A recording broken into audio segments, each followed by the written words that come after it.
Just these two? All right, folks. Well, thank you very much. A bunch of great information on that panel for sure, and I think a real treat right now because we have Vinod Khosla, who's going to be joining me on stage in a moment. He is, of course, a venture capitalist, a graduate of IIT, Carnegie Mellon, Stanford University, one of the movers and shakers over at Kleiner Perkins, and now runs Khosla Ventures, his own VC firm, and has substantial investments in education and education tech companies, as well as his wife, who's involved with CK12 Foundation, which is basically developing open source textbooks and so forth. So a lot of great information, I'm sure, that he'd like to share today, and I'm looking very much forward to having him come up and join me. Thank you, Vinod. Great. Thank you, sir. Thanks. Please. And he has insisted, folks, that we have the Twitter account, his Twitter, up on the screen for the people who would like to submit questions, because he'd really like for me not to ask him the questions as much as you guys listening here in this room and elsewhere to ask him the questions. It's VKHOSLA.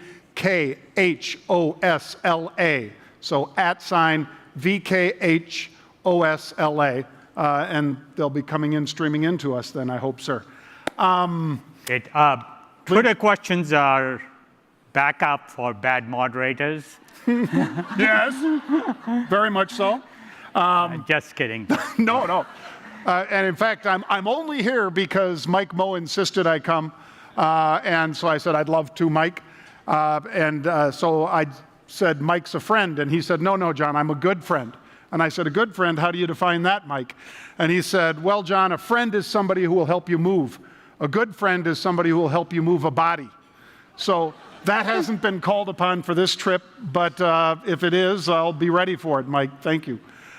So we went back and forth with a couple ideas, and one of them, I guess, kind of involves infrastructure, sir, because many of the people who were on the panel that I was lucky enough to moderate this afternoon, those folks are using a lot of that infrastructure. I mean, for instance, whether it's Class Dojo, and they're using that, the mobile apps and mobile itself on iPhones, iPads, and so forth, to be able to communicate between the students, the teachers, and the parents.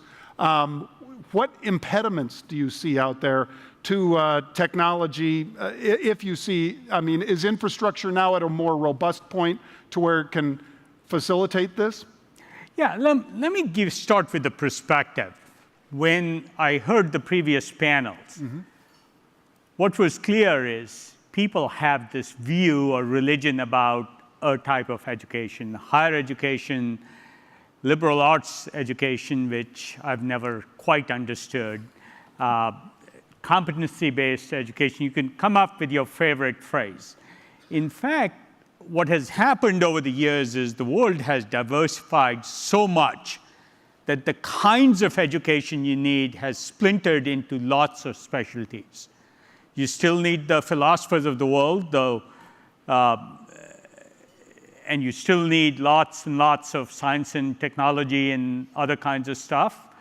I don't know if you need that many, to Michael's question, political science majors, but that's probably— Or anthropologists. There's a longer debate on whether what is today practiced in most large institutions, because of tradition, is needed today, which to me, I call it 18th century British education. That's what liberal arts was defined at, but many of the ideas behind liberal arts are important, so I call the new curriculum liberal sciences. But the point here is we need many different types of education. We need competency-based education. We need, just computer programmers, more of them. We need critical thinkers. We need all kinds. And traditional institutions are not set up to respond to that. and we don't know how to teach it because we don't have a long tradition. I'm almost certain tradition is the wrong thing to try and extend, but I don't know what the new thing is and whether it's very, very splintered or not. So to your question, what's happening now, as I see it, is needs are changing more rapidly than they ever have, and I don't believe it's easy for traditional institutions to lead this new paradigm design, if I might call it. They will follow. But enough new things are happening now that the infrastructure for innovation is starting to be built. Is it your opinion that innovation is happening fast enough in education right now in ed tech? And if not, if it is not keeping up with other areas, that obviously innovation is ramping ahead at light speed almost, why isn't it moving faster? Well, it clearly isn't moving fast enough. I think Michael in last panel talked about how long he's been at ASU and how slow things move. Mm-hmm. Think about it. It's taken that long to change the system, and it's not changed yet, despite a pretty clear vision and a drive to make this change happen. Now, in the real world, not higher education, the iPhone didn't exist when he started trying to change ASU. 8 years ago, the iPhone didn't exist, or barely, just over 8 years ago. It was introduced in 2007. The idea of smartphones didn't exist. That has changed what students do, and all of us do. It should have changed learning very dramatically. If it takes long, if it takes 10 years to change a system, we will always be behind. I can guarantee you, 8 years from now, the iPhone will be obsolete. Just because I can't predict what it will be obsolete. So any system that isn't agile and rapidly changing, and there's good reasons it doesn't change. Faculty tenure is one which is probably an obsolete concept now, but institutions stick to that tradition. For lots of reasons, innovation has to happen at the fringes, outside the traditional models, and then the best ones will follow. Will teachers be part of that innovation, and how important is it, for instance, Vinod, for them to be part of that, rather than, I'm sure there's resistance whenever it's foisted on them from the outside. Yeah. So let me ask a more fundamental question. Okay. What's a teacher? Right? Do we even need a teacher in the traditional sense of lecturing to a class? I don't believe so. What we need may be just mentors and coaches. Maybe we need the motivators, and you'd select teachers differently. Right? The role of a teacher will change because technology will do much of what teachers were forced to do, whether they loved it or not, like grading, like assignments. So much is happening on technology that almost all our assumptions about the role of the human in teaching, and that gets mistaken for we don't need teachers. What I'd say is the role will change very dramatically, and the people who will want to teach are going to be maybe the same people, but maybe different, maybe the original reason they got in. I do believe we'll pick teachers for empathy and coaching and mentorship and encouragement, not for traditional teaching skills like lecturing. One of the issues that comes up a lot that perhaps technology and even your wife with CK12 Foundation can address is the cost. It's not just the tuition itself, of course, it's the books, the textbooks and so forth. And as I said at the top, his wife is involved with the development of these open source textbooks.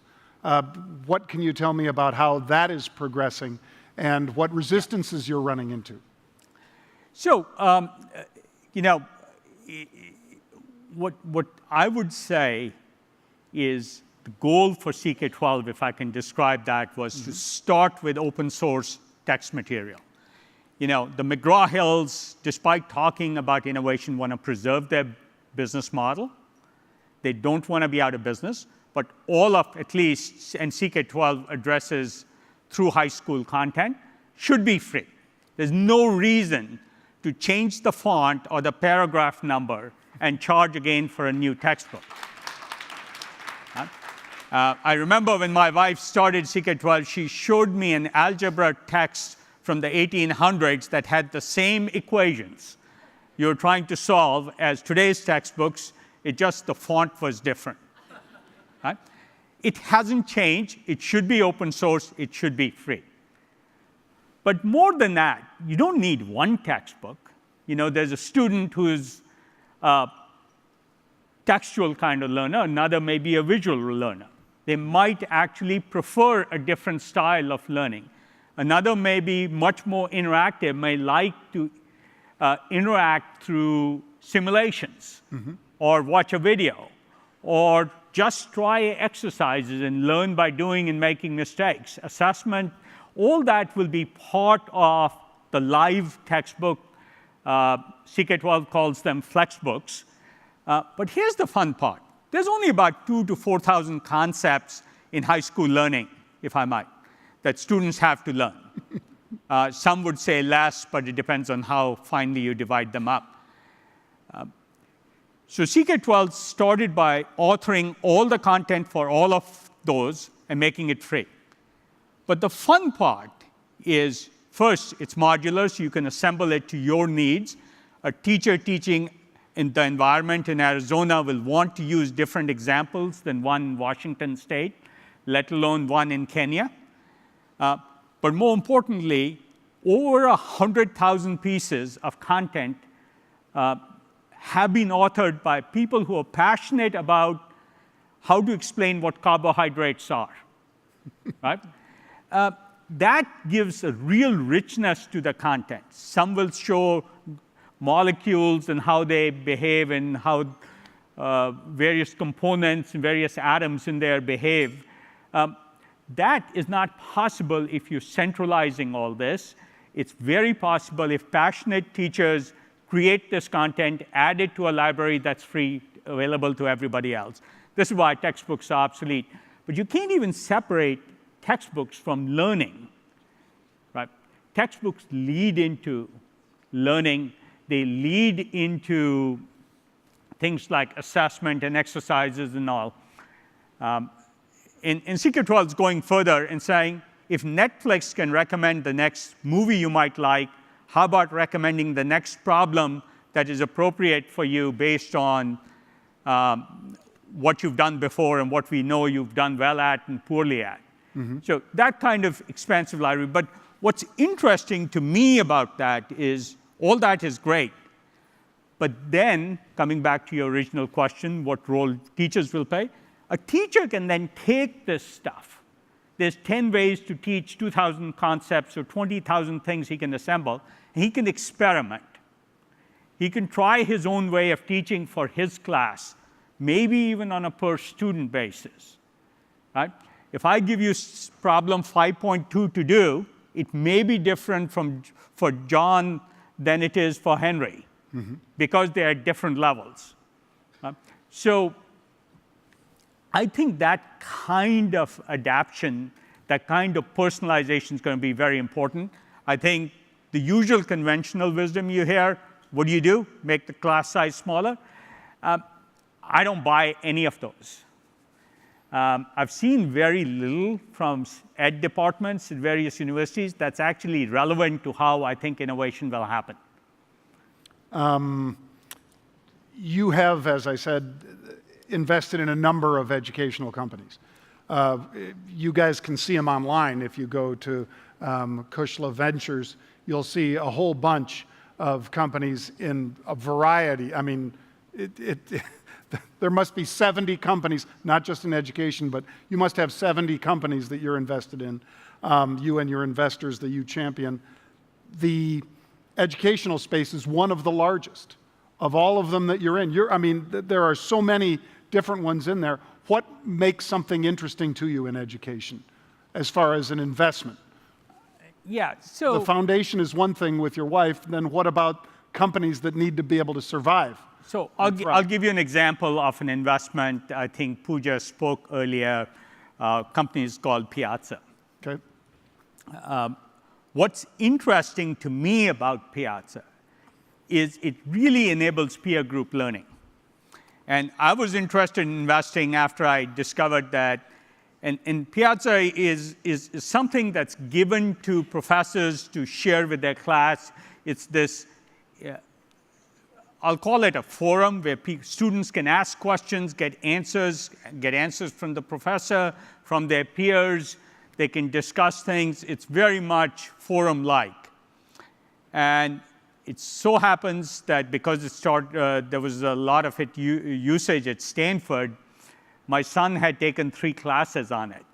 And I looked at his interactions on 3 classes, and he had about 3,000 individual interactions in 3 courses. To me, that's fundamentally changing how education happens. The professor thought he was teaching, but my bet is most of the learning going on there was peer learning. People challenging each other, explaining things to each other, correcting each other, and the professor assisting. I think those kinds of models will become very important. That was interesting because it was highly scalable and it added something to the education process. Several, by the way, of those points that he just brought up were part of the business plans of the people that were up here on the panel with me earlier. Course Hero, for instance, with that sharing. Yeah, Course Hero is the same kind of sharing. Yep. Then there was teachers sharing content with each other. I wish they were sharing it for free, but I understand the profit motivation. Mm-hmm. And it's not too expensive. No. I mean, $5 a lesson or a plan is not too bad. No, I don't think that's the issue. Mm-hmm. I think what I like about that is the enriching content available for teachers to teach. Mm-hmm. That's the fundamental contribution there, and that's very valuable. Right. Now, on CK12, there's probably 100,000 such pieces of content contributed by teachers. They're doing it out of passion because they want more people to use what they produced. Agreed. And so again, I said, there's room for many different models. That adaptive learning that you mentioned as well, that's Dreambox. Yeah. That's, it's saying, oh, well, John just did well on this question. I'm going to make it slightly tougher, and or he's not doing well on these. Let me enhance his learning by offering him more of these at a more basic level and bring this up while I'm elevating the ones he's already good at as well. And a number of people trying that. I know Newton's doing something similar. Dreambox is doing it. CK12 is trying to do this for free for high school kids. But yeah, there's a lot of innovation going on. Now, interestingly, the single most important thing I would look for from an investment point of view is things that engage students are usually very valuable. If somebody's selling big ticket items to school districts, I'm personally not interested because it leads to slow innovation. Mm-hmm. Things happening at Class Dojo was a good example you heard today. It enabled a critical piece of infrastructure, communications, between teachers, students, parents. Those kinds of things are very interesting, and I think people will be surprised at how large some of these things become in terms of impacting education. I agree. And Deb, I brought you up earlier because both of our kids go to the same school in Chicago, and I'm somewhat upset that I have such little communication back and forth with the teachers, even though this is an elite school in Chicago. And I would welcome that Class Dojo because it would have helped. I'm dyslexic, my daughter's dyslexic, and there are some times when she's just hitting it, Vinod, and other times when she's not. And so I'd like to be able to stay on top of that, and Class Dojo seems to be one of the ways to help foster that. You have said, and kudos to you for this, but you have said, I really appreciate, I'm sure you don't like to fail, but you appreciate the failures and what you can learn from them. You mentioned that when you were with Kleiner, I think, and some of the investments, because obviously not everything we invest in becomes Google or Sun Microsystems. So what are some of the things you could pass along to us that you really took away from that, from failures? So what I would say, and I talked about larger institutions having a hard time changing. First, the rate at which they can change is so slow, and we'll come back to why, that it can't keep up with the outside world's rate of change. And the tools keep moving. The reason they can't is mostly they're afraid to fail. So they're afraid, when you're afraid to fail, you're afraid to try anything new. Because the fundamental notion of new and risky attempt is there's a chance you'll fail. So I sort of like to say there are too many people whose unwillingness to fail essentially make sure they'll never innovate. The flip side of that is I like to think most of my success comes from just trying things and not being embarrassed to fail. Now, you want to try the best way to learn. Nobody has a clue how to do education in this new environment. I've read many a paper. I can't say any of them. At the big words level, fancy words, they all make sense. Get down to the brass tacks, and it's clear the people writing those papers, whether they're research papers out of universities or other theses, they don't connect with reality. The way to understand what works and what doesn't is by trying things and iterating rapidly. Many educators even talks about the fact that students learn by trying and making mistakes, but nobody teaches that way, right? And we know students today like to click things, try things, jump on things. I saw a little demo earlier today where sort of the average time between clicks is 7 seconds, I think. That is the right model of learning, because we live in the click generation of students. Right? They click on everything constantly. One time when I looked at my son's text messages, in 1 month, he had 9,000 text messages. Right? This is the new generation, and people who are designing from the top down will get it wrong for almost certainly. People who are entering at the bottom, trying things, and iterating rapidly, which means figuring out what's not working, changing it rapidly. There's people who take 2-3 years to design a product, and people who take 2-3 days.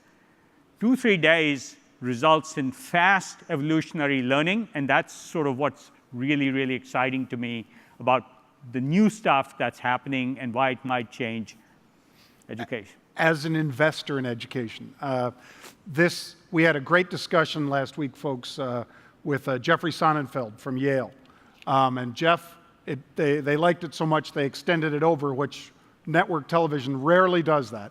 But they extended it over, ran through commercial breaks and everything. And the discussion was basically that Jeff was saying that activist investors create more trouble and aren't creating more value, except in the very short term, and they're perhaps hurting companies. And there was a lot of pushback from various folks at CNBC, both journalists as well as traders. And I'm a fast money guy, but I also have a longer term investment arm that does similar to you, sir, on a much smaller scale. But nonetheless, that I'm not just quick twitch trading like this. Do you think that some of these educational companies are hurt by the funding because of the hoops they have to jump through and how fast they have to jump through them to hit various goals, or the funding gets cut off? So I don't know Jeff. I don't know what he was talking about. Mm-hmm. I mean, what the context of the discussion was. But by and large, if somebody is at Yale, I'm not paying attention to what they're saying. If somebody's a journalist or on CNBC, I'm not paying attention to what they're doing. No offense to any No, constituency. that's right. I'm not a journalist. If somebody's engaging in the field with students, I'll listen to what they have to say. There's, again, this pontification model, an expert opinion model, and then there's people who engage. Right? I have to make a little diversion. There was one of the best studies on experts, and there's lots of experts in education here, but experts across all domains was done by a university professor, Professor Tetlock, when he was at UC Berkeley, and he followed 250 experts across 28,000 forecasts for 20 years. The average accuracy of experts was about the same as dart-throwing monkeys. Now, it is funny, but it is serious. Yeah. That's how much you should pay attention to anybody, any expert. I'm saying the right way is a discovery process from the bottoms up, seeing what's happening and evolve like nature did. Well, Not this top-down expert opinion, which mostly is wrong except looking backwards. it leads me into the next question perfectly, by the way. The education and people that are already involved in it, is that necessary for somebody to be successful as an education or ed tech startup, taking advantage of that experience and already being involved in education? Absolutely not.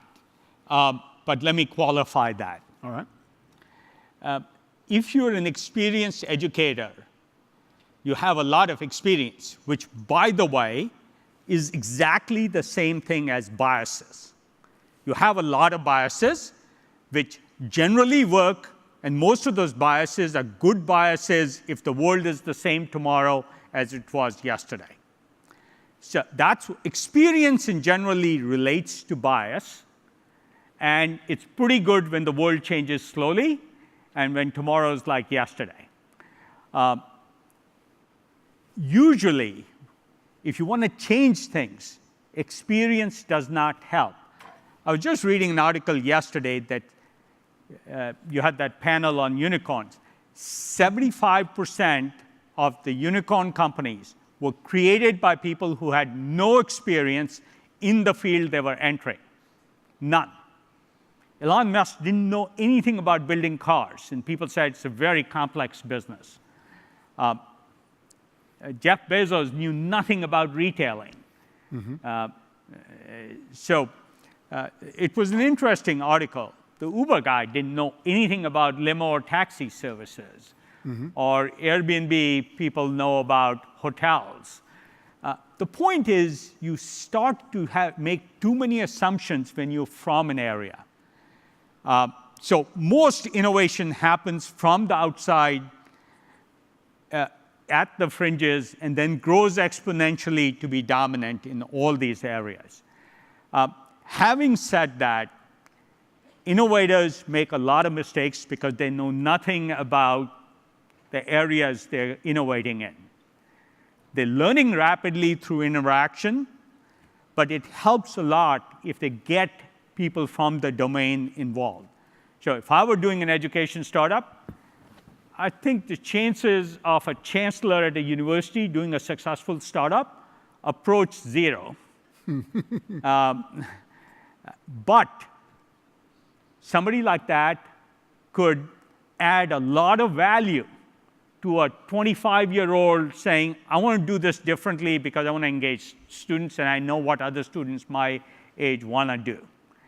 And moderating him would be a really good role for somebody out of the education business. So again, it comes back to this old issue. I think innovation usually starts with people who have no biases, but having a diverse team that comes from different areas, including the domain you're trying to innovate in, helps a lot.